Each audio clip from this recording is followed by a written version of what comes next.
So yesterday we reviewed scalars and vectors. Okay, we talked about how scalar quantities have only a measured value, okay, or a magnitude, and vector quantities obviously have a measured value or magnitude and a direction. Okay, one is not necessarily always more accurate than the other. Accuracy has to do with how you measure the value. Now, near the end of class, we kind of started looking at if I had one trip, I could look at it from two different points of view. I could look at it from the scalar point of view, where I'd be talking about how far I traveled, distance, okay, how long that takes, time, and then the resulting speed. Okay, that is how quickly or at what rate I cover that distance in meters per second or kilometers per hour. Okay, and we also said that that same trip could be looked at from a vector point of view, okay, which would look different. Because if I changed a bunch of directions and followed kind of a wiggly path from A to B, my vector description of that trip would be a straight line from A to B. Okay, that would be shorter, would have a measured value, but also a direction on it.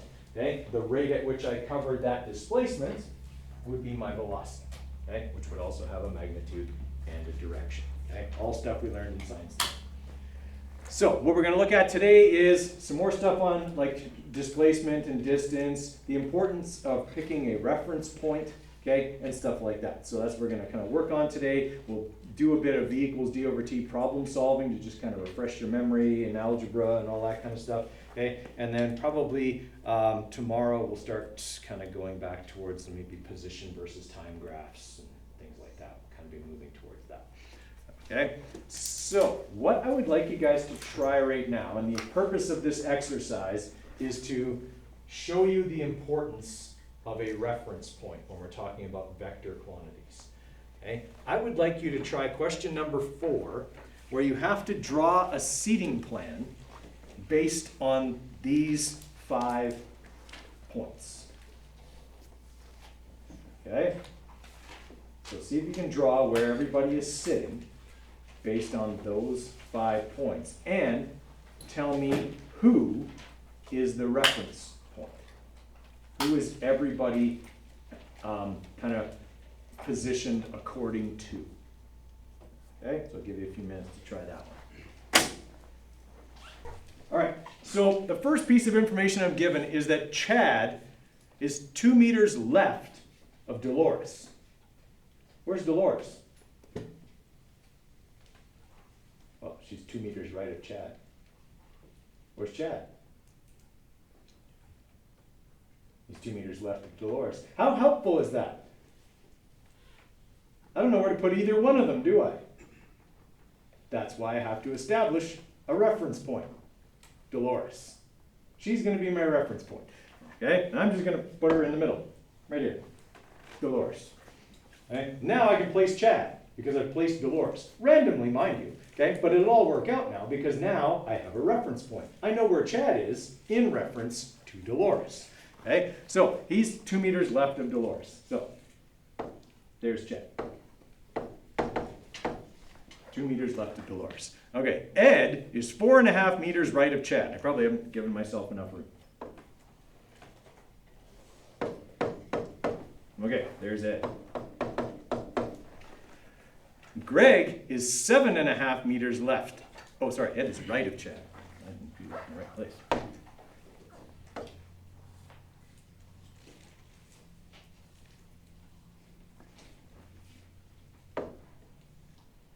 Okay, so if Ed is 4.5 meters right of Chad, he is 2.5 meters right of Dolores. Okay, so that's Ed right there. Okay, Greg is 7.5 meters left of Chad.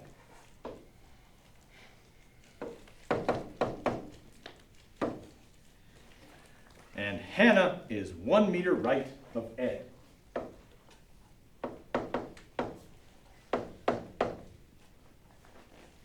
Okay, was I able to place them all in a row? But I had to kind of just choose where my reference point would be. Or who would be my reference point. Could I have made Chad my reference point? I could have, and then I'd have just placed Dolores 2 meters to the right of him. Okay, but it made more sense to go with Dolores as the reference point simply because I never got told anything about her. All right, that sort of makes sense? So without a reference point, it's pretty hard to figure things out. Okay, we have to establish one so we can measure everything from there, okay, or with reference to that spot. Okay, so what would the displacement be of a teacher who walked from Greg to Hannah? So if I started here, this would be my initial position, and this would be my final position. Okay, so I would go 7.5, 9.5, 12, 13 meters right. Everybody okay with that? Okay. All right. I want you to try number 5, and I want you to think about this. So remind you of this because I haven't given you your formula sheets yet. Okay? Displacement is final position minus initial position. Okay? That's the formula you need to do number 5. Okay, so for number 5, what pieces of information was I given? Displacement. I was told the displacement, and I was told the initial position. Okay, so I know 2 out of the 3 parts of this equation then. Okay, all I have to do is do a little bit of algebra to get the final position, which is what the question is asking for. But what I have to establish there is that my overall displacement is west, but my initial position is east. How do I represent those mathematically? Positive and negative. Positive and negative. Okay, I'll make west negative, I'll make east positive, just like on an XY scatter plot. To the right would be positive, to the left would be negative. Okay, so I'm going to put in here that my overall displacement, okay, is negative 50 kilometers, okay, and that my initial position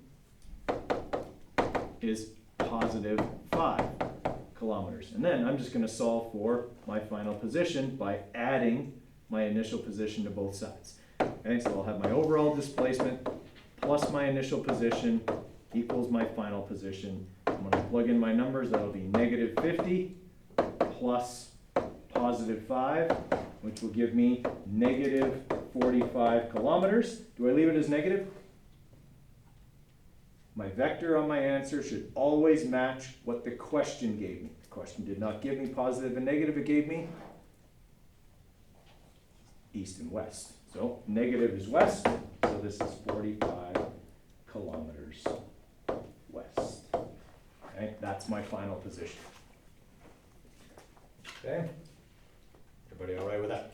No, it makes sense, right? If I started 5 kilometers east of town, okay, and then went 50 kilometers west, I'd end up 45 kilometers west of town. Okay, town is kind of my reference point on that. All right, let's have you guys try number 6. Read it carefully. It's mathematically quite simple, but the reading of it can trick you if you're not careful. Okay, yeah, I'll scroll it down just a little.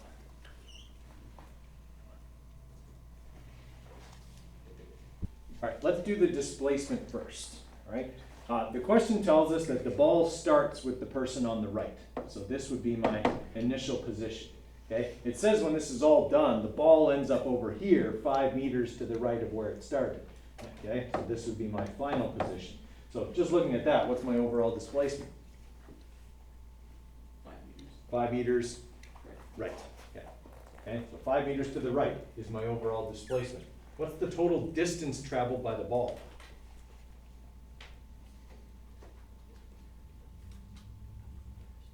Okay, and that's the knee-jerk reaction answer is 8 meters because we see the 3 and we see the 5. But what did the ball do?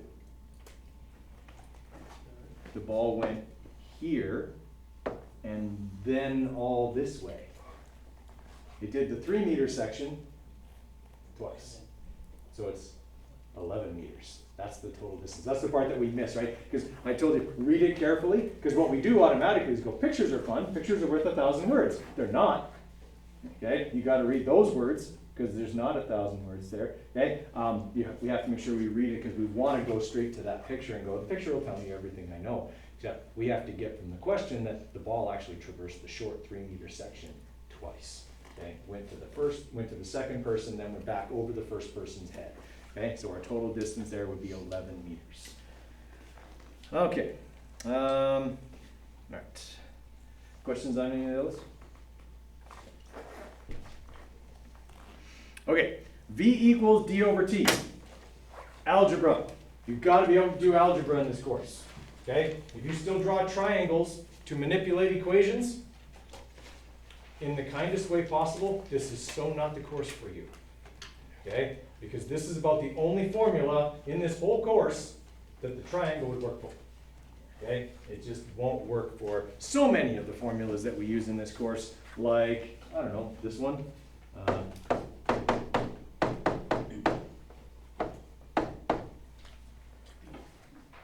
Or this one. It really wouldn't work for this one.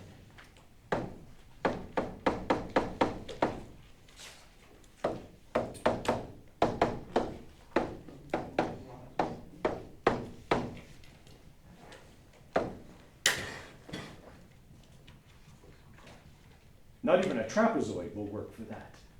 Okay? So if you're struggling with algebra, algebra is a critical skill for physics.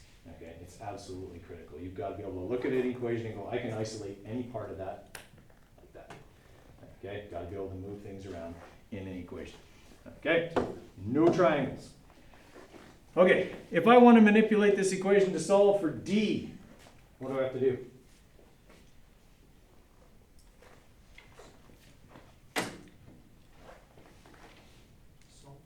Solve for D, what do I have to do? Just multiply by t. Exactly, multiply both sides by t. Oh, I want both parts. Okay, multiply both sides by t. T times b equals d. Okay, what if I want to solve for t? Oh, come on, both parts.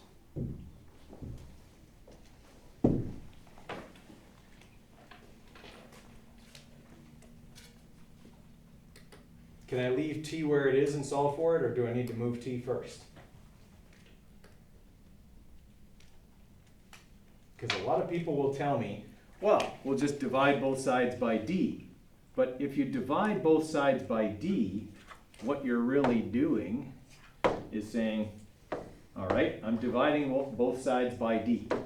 All right, what's d divided by d? 1. That means you're left with v over d equals 1 over t. Is 1 over t the same as t? Good. Everyone's shaking their heads no. Now, if you said yes, you're saying that 2 is the same as 1 over 2. Last time I checked, those two are very different.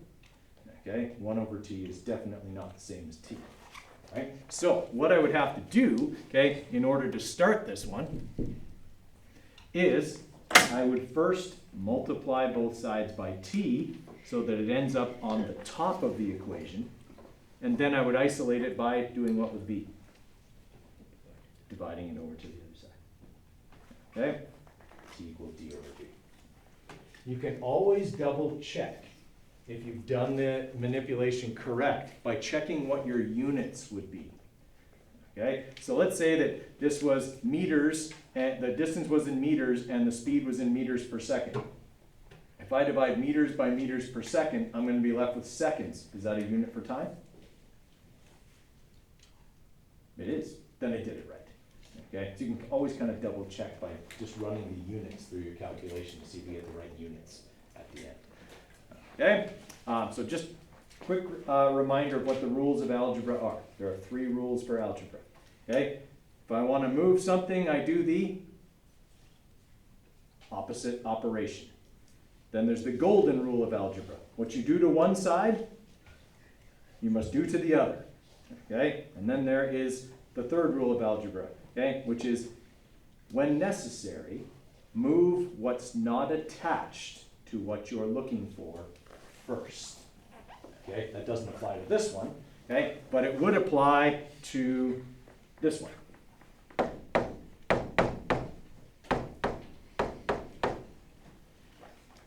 Okay, we're going to use that formula in this course. Okay, you learned it in math last year. Okay, it's the graphing equation for a linear function. Let's say I wanted to solve for m.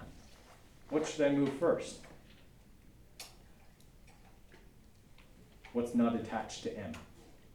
B, yeah, so I follow that rule, okay? I'm adding B, so if I want to move it, I have to do the opposite, so I would subtract, okay? So if I subtract B from both sides, I'll end up with this. Y minus B equals M times X. I'm trying to isolate M, what do I do with X? Divide both sides by X, okay? X divided by X is 1, M times 1 is M, good, that's gone. Divide both sides by X, I'm done, okay? It's all for M. All right, that's the kind of stuff we gotta be able to do lickety-split, okay? Okay, let's see what you remember from Science 10. This is about as tricky as I would have given you for a V equals D over T question in Science 10. The trip has 2 parts, okay? So the garbage truck travels at 4 meters per second north for 12.5 seconds. Then it turns and travels 26 meters south at 16 meters per second. Okay? What is the average velocity and the average speed of the garbage truck over the whole trip? Okay? See what you remember from Science 10 about how to solve a question where you're given 2 parts.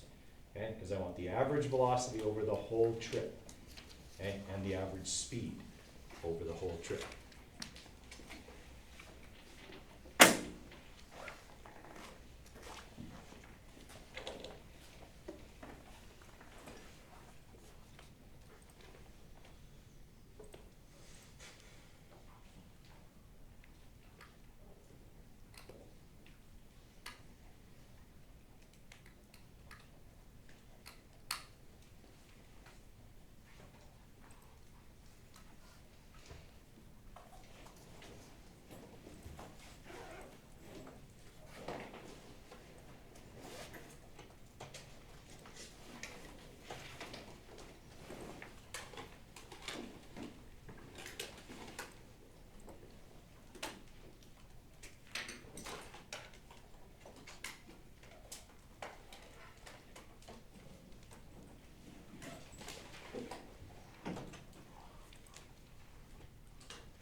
Sorry guys, I'll get this out of your way in just a second.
something going on here that's not right.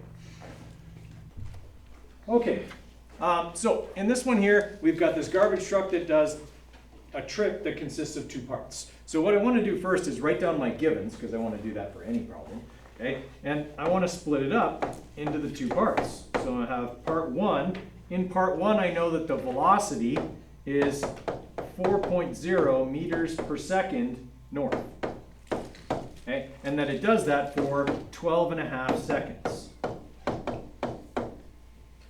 Okay, and then in part 2, it travels 26 meters south at 16 meters per second.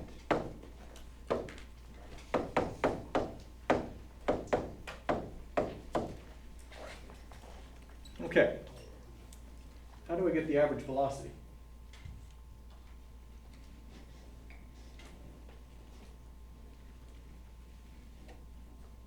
How many people desperately want to add the 2 velocities together and divide by 2? Okay. It's either good that all of you know you're not supposed to do that, or bad that no one wants to admit they desperately want to do that. Okay? So the reason I don't want to do that is because that method, which you've been taught since you were little, okay, is perfectly valid to calculate an average, provided all the things you add up represent equal parts of the whole total. Okay? So when I'm calculating a class average, when you have a quiz or a test, each one of you represents an equal part of the class, so I can add your scores together and divide by the number of people. Okay? That's totally valid. But in this case, one part of the trip is much longer than the other part. And I have to weight it so that the part that's longer counts for more of the average than the shorter part. It would be like this. Let's say I drive from Okotoks to Edmonton, okay? And for the first 300 of the 330 kilometers, I can travel 120 kilometers an hour. But for the last 30 kilometers, there's construction, and I have to slow down to 50. Okay? Does that mean I should add 50 and 120 together and then divide by 2 to get my average speed? Or did I travel at 120 a lot longer than I traveled at 50? Like, my average speed in that case should be like 118 meters per second, or kilometers per hour, sorry. Okay? Because it was only the last little bit where I had to slow down. That doesn't half my average all of a sudden. Okay? I still traveled at 120 for like 95% of the trip. Okay? Does that sort of make sense? So I would weight the average in favor of that. So that's what I want to do here. What I have to remember is that this formula actually means this. Average velocity equals total displacement divided by total time. We don't ever write that other stuff in there, but we have to understand that that formula really does mean that. If we're just using it for a simple question, we only have one displacement, we only have one time, those are by default the totals, and we never worry about it. Okay? But in a question like this, where there's 2 parts, I need to figure out what's the displacement for each part, what's the time for each part, and then put them together in the formula to get the weighted average. Okay, so follow me so far? Okay, so right now, I need 2 things. I don't have the displacement for part 1, and I don't have the time for part 2. Can I get them? I can't. I just have to do a couple of other V equals D over T calculations. Okay, so if I want to find the displacement, okay, then I would use V equals D over T, and I would multiply both sides by T to get D. So 4 times 12.5 should give me 50 meters north. I shouldn't do math in my head, but I did. Okay, so that would be 50 meters north for that one. Can I now calculate the top part of this formula? Yep. Okay, we know I went 26 south and 50 north. What do I have to keep in mind?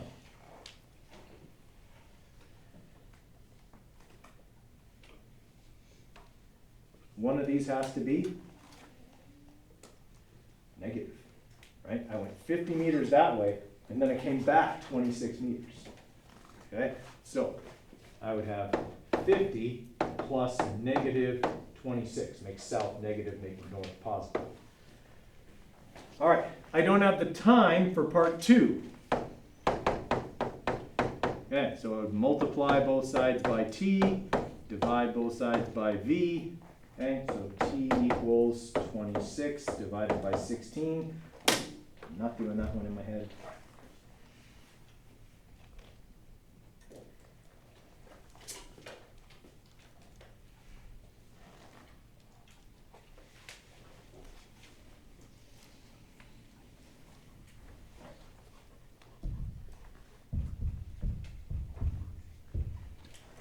All right, so that's going to take 1.625 seconds.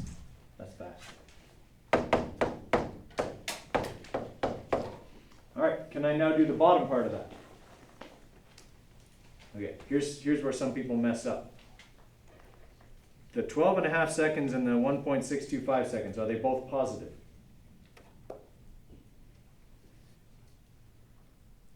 Yes. In fact, they're not both positive, they're both scalar. Okay? If you put time in as a negative, what are you doing? You're going back in time. Okay? Time can never be negative. Okay? Time is a scalar quantity. If you ever make time negative, it means you're going back in time. Okay? So I would take the 12.5 and the 1.625, and we're going to get what, 14.1 or something. We do it in our head. We'll cheat.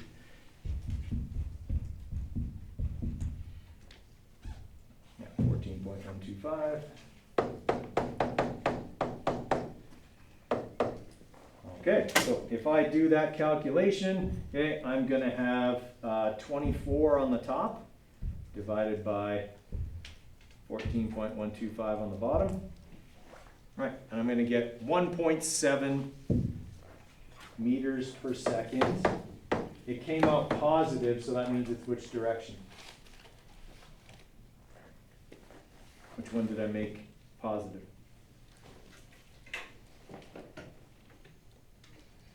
I think I made north positive on this. Okay, so that's going to be 1.6 meters per second north. Okay, so everyone follow what I did there to do the vector part. Okay, now to calculate the distance, I do exactly the same thing I did there with one tiny change. What's the one tiny change?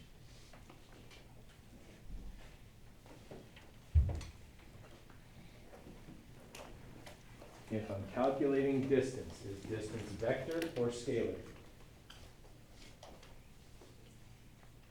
Scale. It's scalar. So what one thing do I take out of that equation?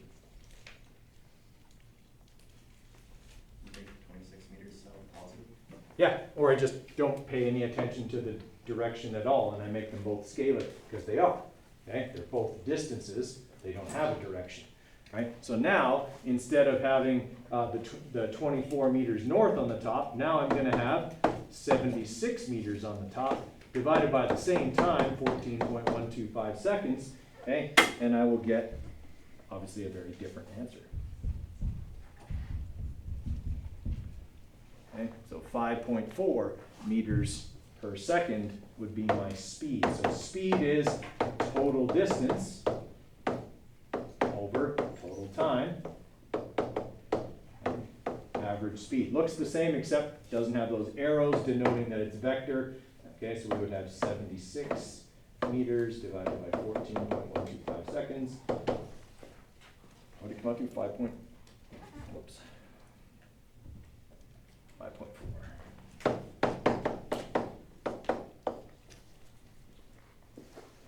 Okay. Everybody all right with that? Right. That was about as tricky as a B equals D over T question would have got for you in Science 10. Okay, having to do that two-part thing, okay, where you have to keep track. All right, questions on that one?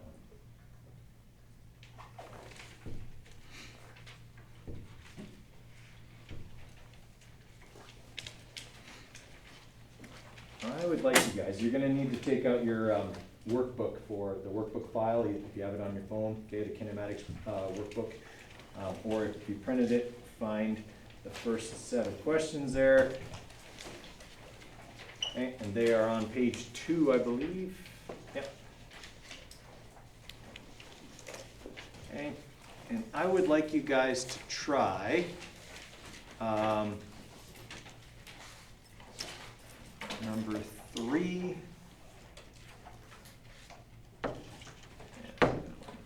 Okay, let's say number 3.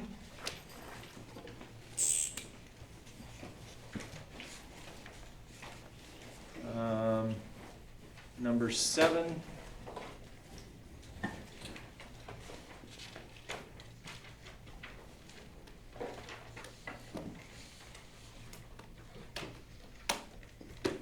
Number 8, minus the position time graph. You don't have to draw it. Okay, you can still figure this one out without it.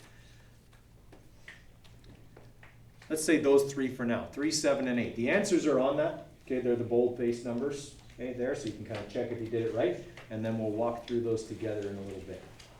Okay, so 3, 7, and 8 off of there. All right, so on number 3, there is a little bit of a trick here. The trick is that my units don't match. I'm given distances in kilometers, but I'm given the speeds in meters per second. Okay, so what do I have to do with the kilometers?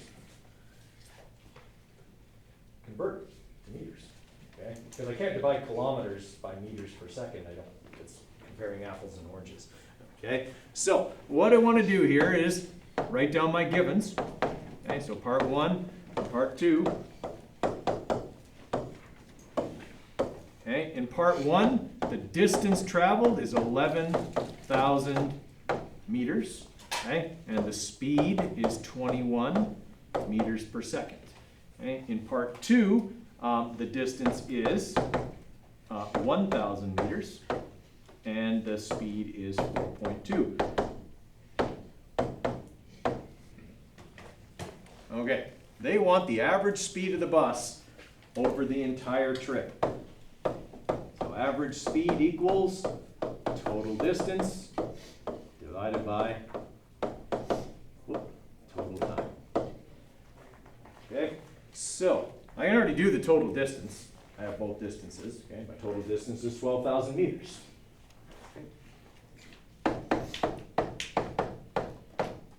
What I don't have is the time for either section, but can I find it? I can, and this is where the conversion becomes important. If I divide 11 by 21, I get a much different answer than 11,000 divided by 21. Okay, so the time here, T is going to equal D over V. Okay, I'm going to manipulate that formula, so that'll be 11,000 okay, divided by 21. It's going to look like 523 or something like that. 523.8. Now, in terms of accuracy here, keep all the numbers that are in your calculator. I'm not going to write them all down, okay, but I'm going to keep them in my calculator, 523.8. And I'm going to do the same calculation here, okay, 1,000 divided by 4.2.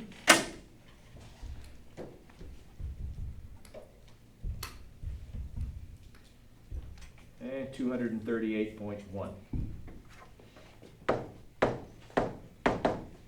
seconds. All right, can I get the total time now? Yep, just got to put those two numbers together. Okay, so we'll have 12,000 divided by 523 plus 238. Okay, again, I'm not writing in all the decimals, but I'm going to put them in when I do the calculation. And you're totally fine to do that when you're showing your work as well. Okay, you can save yourself some time. Okay, I do that all the time.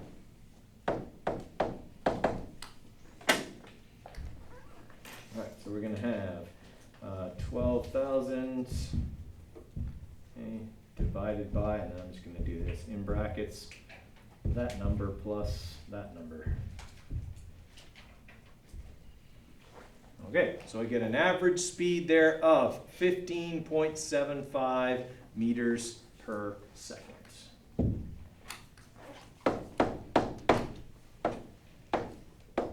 Actually, we only have 2 significant digits, so it's actually 16 meters per second. Now, we haven't talked about significant digits yet, and we will, just haven't done it yet, okay? But I would take that down to 16. All right, everybody okay with number 3? Okay, pretty much the same method we used in the garbage truck question before. Okay, how many people have done number 7? Okay, I'll give you a little bit more time on 7 and then we'll walk through it as well. So on number 7, okay, we've got this skydiver, right? And in the first part of the question, they've just jumped out of a perfectly good aircraft, okay, and they're in free fall, okay, for 15 seconds, right? So that'll be part 1. That is the shortest part of the trip by far, okay? So the distance there is 625 meters. Actually, the displacement is 625 meters down. Okay, and the time is 15.0 seconds. And then they pull the ripcord and fall much slower, okay, 356 meters. Okay, in 142 seconds. Okay, now what happens for a lot of people is they're just like, oh, I'll calculate the 2 speeds and then I'll add them together and divide by 2. Is the reasoning we talked about before still valid there in that why that's a bad idea? It is. They're falling with the parachute open for almost 2.5 minutes. They only fall in free fall for 15 seconds. Okay? The part where the parachute is open is the much greater part of the trip. So it contributes to their average velocity way more than the short 15-second free fall does. Okay? It's about how much of the trip did you do this for? And I have to weight the average in favor of that. And we weight the average by going average velocity equals total displacement over total time.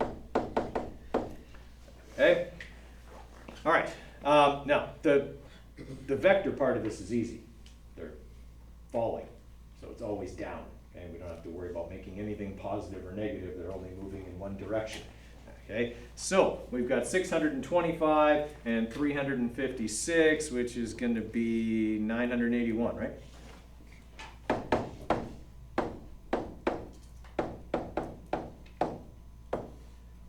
Okay, and then we're going to have a total time of 157 seconds.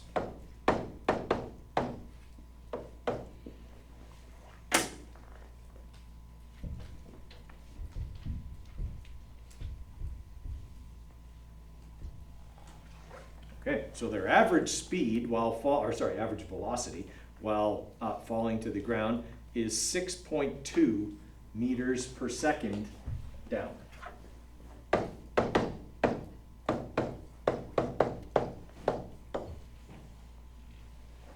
Okay, everyone follow what I did there? That's actually less work than the question before because I didn't have to do any intermediate calculations. They gave me D and T for both parts of it. Okay, now number 8 is the same method, but there's a bit more of the intermediate steps. Okay, what I will tell you about question number 8 as kind of a tip here, okay, is that you are given the total distance and the total distance and displacement and total average and average velocity. If you know the total displacement and average velocity for the whole trip, what can you find out about the whole trip? You know D and V for the whole trip. What can you find out about the whole trip? The time. That might help you because what you need in order to get the velocity in the last segment is the time for the last segment. Okay, so I'll give you that and see if you can run with that. I'll give you a few more minutes on number 8 before we walk through it together. Okay, but there's 3 parts to this trip. Set it up the way we have, part 1, part 2, part 3, and then have your like average or total. Okay, fill in as much as you can and then you should be able to calculate what's missing. All right, so on number 8, okay, we're given our distances, our displacements, in kilometers. We're given our velocities in kilometers per hour. Okay, so we're good. We don't have to change anything. All of our units match. okay, on this one. So we'll put in here for part one, okay, we've got, in part one, we have 25 kilometers per hour due north.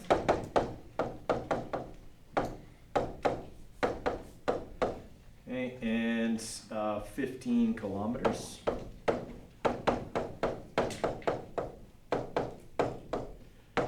Okay, in part two,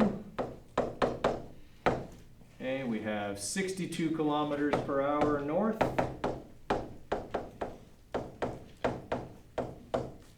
And 32 kilometers.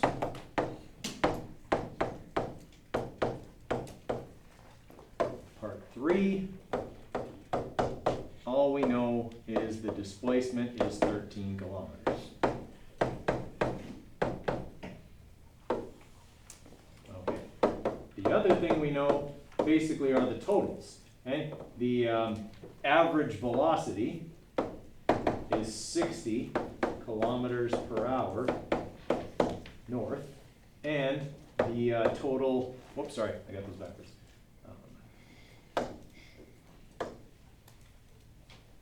Sorry, the average velocity is 40 kilometers per hour north, and the total distance is 60, or sorry, total displacement is 60 kilometers north. Okay, I don't have the times for any one of these parts, do I? And I need it in part three if I'm going to get what the average velocity is in part three. In the end, that's what this question wants.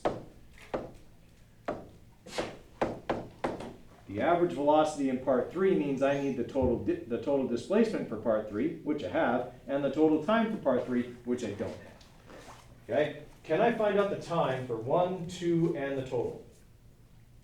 I can, because I have V and D for all of those parts. All right, so it's the same calculation, I just have to do it 3 times.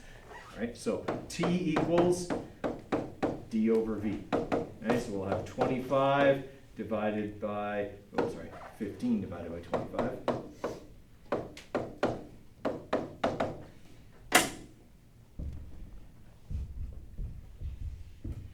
All right, so we got 0.6 hours for the first one.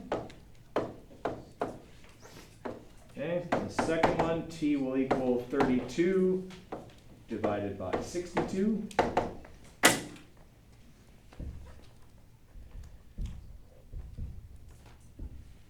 Okay, so 0.516, but I'll keep all those decimals in my calculator. 0.516 hours. Okay, I don't know the time for part three, but I'm going to calculate the time for the total. So that'll be 60 over 40, which should be 1.5 hours. Yeah, I think. Whoops, not times. Yeah. Okay, so I got 1.5 hours. That's my total time.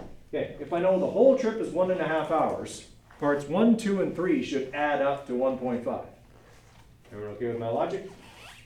Okay, so if I subtract these two numbers from 1.5, should that leave me with the remaining time that would then be assigned to part 3? It would. All right, so take my 1.5 and subtract that and that. All right, so that means that part 3 takes 0.38387 hours.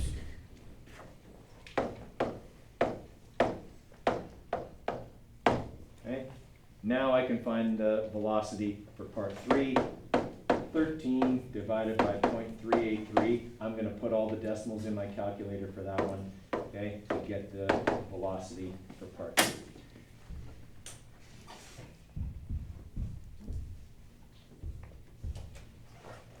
Okay, so my average velocity over the whole trip, 34 kilometers per hour north.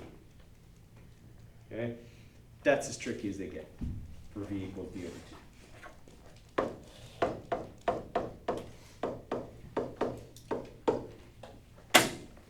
Okay, everybody all right with that one? Okay, what day is tomorrow? Right. What do you have tomorrow? You have a quiz. I will post a practice quiz today at 3:20, okay, along with a solutions video. think I have a solution video for it, okay? And you guys can check that out tonight. And then tomorrow, there will be a very similar quiz to that on the APS. Okay, and then after that quiz, we'll probably start looking at the position versus time graphs, which should also seem familiar from science. Okay, good job today, guys.